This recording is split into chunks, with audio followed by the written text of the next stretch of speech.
faut environ 90 minutes pour assembler un ordinateur. Son disque rigide sauvegarde à long terme les informations qui lui sont transmises. La tête de lecture lit l'information. Elle possède une grande précision. L'espace compris entre la tête de lecture et le disque rigide est plus minuscule qu'un cheveu. Le disque rigide est installé à sa place dans l'ordinateur.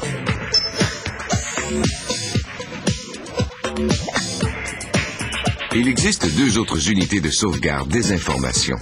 Le lecteur de disque amovible de 3 pouces et le lecteur de CD-ROM, qui permet de lire et d'exécuter des programmes enregistrés sur des disques compacts.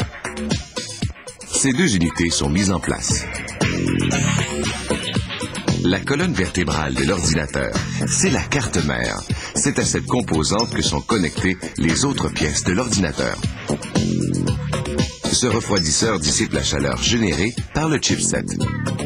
Certaines cartes de son sont intégrées directement à la carte mère.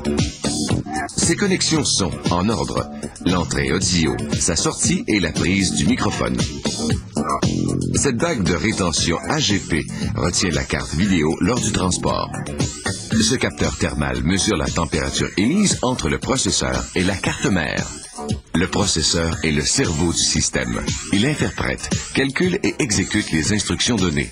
Le processeur possède plusieurs millions de transistors et sa cadence, sa vitesse de travail, atteint désormais le gigahertz. Le processeur repose sur ce socle. Le refroidisseur du processeur dissipe la chaleur intense. Son efficacité dépend du type de matériau employé et un matériau conductible assure un meilleur refroidissement. La mémoire RAM emmagasine l'information de courte durée, mais elle s'efface dès qu'on coupe le courant. Toutefois, cette mémoire est plus rapide que celle du disque rigide et du CD-ROM. On va maintenant tout intégrer dans le boîtier. C'est un coffre qui protège les composantes internes des éléments extérieurs. À cette étape, on installe les organes électroniques dans le boîtier. Plusieurs connecteurs du boîtier sont branchés à la carte mère, dont le commutateur et divers indicateurs lumineux.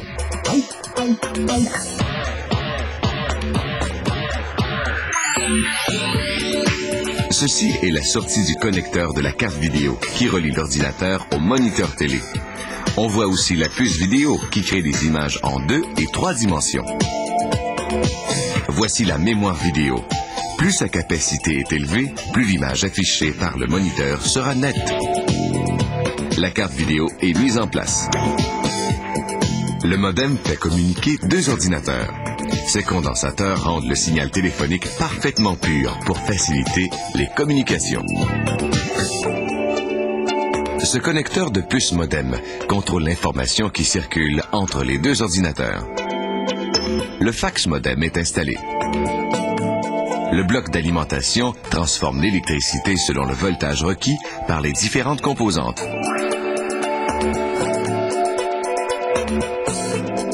On installe le câblage à l'intérieur de l'ordinateur. Il permet aux informations de voyager entre les différents médias et la carte mère. Le câble IDE est connecté, puis le CD-ROM.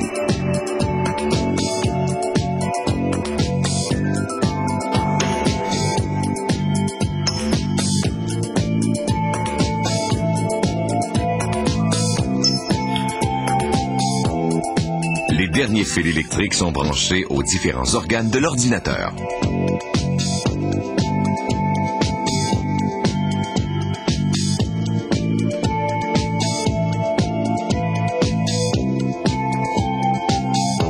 L'assemblage des 30 composants de l'ordinateur est maintenant terminé.